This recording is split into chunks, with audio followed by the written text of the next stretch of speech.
So I don't have a lot in common with Michael Jackson, fortunately, or unfortunately, probably fortunately. But we do have the same skin condition. It's called vitiligo, and I don't know if you can see it under the lights. And I realize I'm holding a mic, so that's not going to work. Anyway, it's like the opposite of freckles. Freckles are like a hyperpigmentation, and vitiligo is when your pigmentation is just like leaving your body. It's running away. It's part of an autoimmune condition because your pigment is protecting you, and my skin that's like disappearing. So it's a weird thing to see on your body. It's kind of this kaleidoscope effect, and it's progressive, and it's incurable, as far as I know. Because Michael Jackson had all the money in the world, right? And at his autopsy, they still saw it on his body. So when I was about 30, I first had like the first dots on my thumb, like two dots and a smile. Kind of. Somebody asked what it was, and it just kind of grew. And it's just something I've kind of come to terms with, but that's hard, and it's difficult. Because a lot of people ask, kids on the playground are going to ask me what that is, and that's cool, they're kids. But adults drive me crazy. And I ran into like a friend of a friend on the street, and I hadn't seen her in a while, and I think I progressed or something, and she's like, so are you a burn victim? Like, even if I was a burn victim, is that the kind of question, is that an experience I would want to relive right here on the sidewalk with you? And is it Lisa who's talking about the dick guy? I can't see you out here, wherever you are. I totally get that, because why didn't I just like bitch slap her? Why didn't I like, what the fuck kind of question is that? And so I'm like all apologetic, like, no, it's this thing that I have. It's not catching, what the? I'm still mad about that, so I totally get that. So various stuff would happen like that. Friends would be like, friends, haven't you had that taken care of yet? It's like, well, I've tried a lot of different things. Acupuncture is supposed to be good for it. And I went to the acupuncturist, and I love the acupuncture anyway, like take a free nap for half an hour. And, well, not free, no. I couldn't have been free away from my children. And I love my acupuncturist. He was so nice, but he was telling me like, oh yeah, he sees a lot of people with vitiligo. They have a really high rate of depression and suicide. And I'm like, oh my God. I'm bummed, but I'm not, no. So it got to be a little too expensive, so that didn't happen. So I cut that off, and then there's like this, I'm embarrassed to even tell you guys this, there was a study at UFC where I would stand in a tube for 15 minutes, 3 times a week with like ultraviolet rays. It was so dumb. I didn't do anything. And I think I mentioned my mother's passed away. I remember one time she asked me to lunch, and I said no because so I could go stand in the stupid tube, like every day. I'm like, that was such a dumb decision. One time I was at a conference, it was like an events conference, and this woman came up to me. She was a makeup artist, and wanted to know if she could use me for her students to actually practice on, I guess for actual burn victims. The only time I've ever been asked to be a model.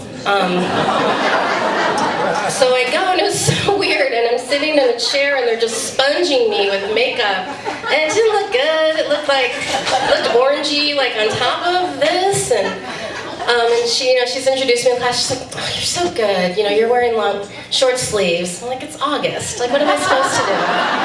Like, I wore this dress purposely. I was trying to show off more of the markings for you guys. So this is just this thing that I've had.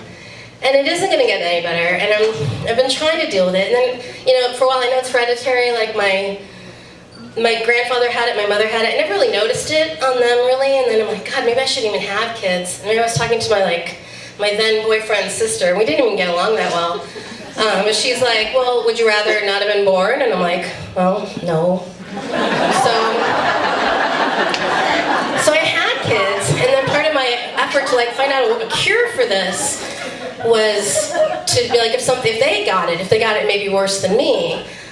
But then something happened And on America's Next Top Model, surprising source, really, for life empowerment and encouragement.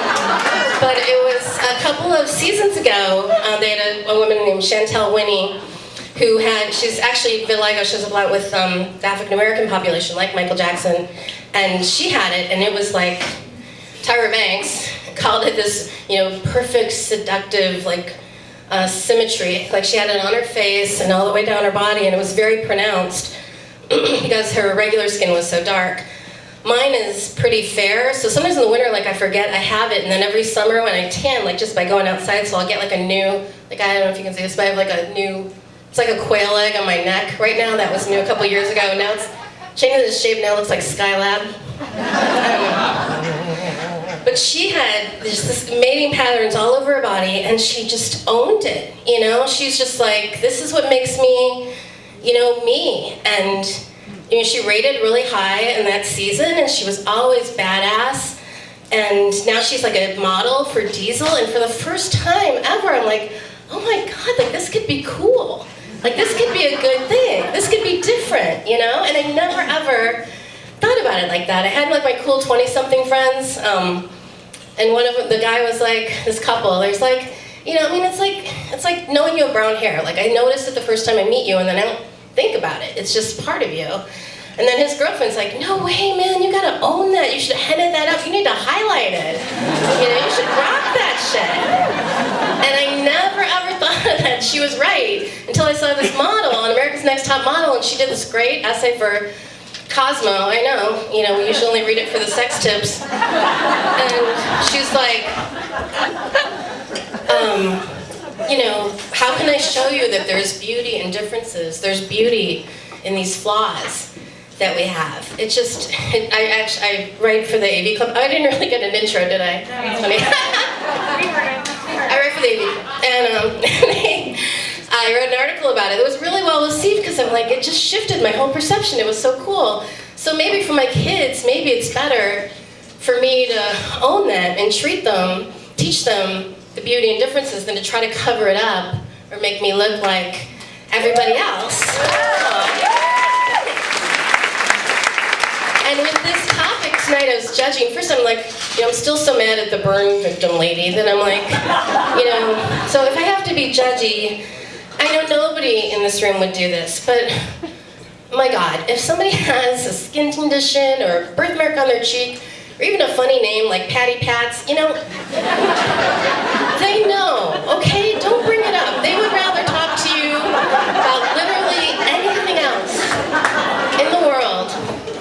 But then I was thinking about judging, and I was thinking about us ladies and how we judge ourselves. There was a girls' weekend I went on 2 years ago. I didn't go last year because 2 years ago I was so pissed off because one of the moms, because you see a lot more of my my skin when I'm in a bathing suit. I think she was, I don't want to say horrified, but she must have asked me 3 times what I was going to do if my daughter got it.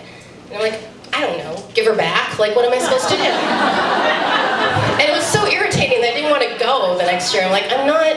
And then like a dummy, I went this year, and sure enough, so I was so how are you treating your skin? Oh, I don't know, how are you treating yours?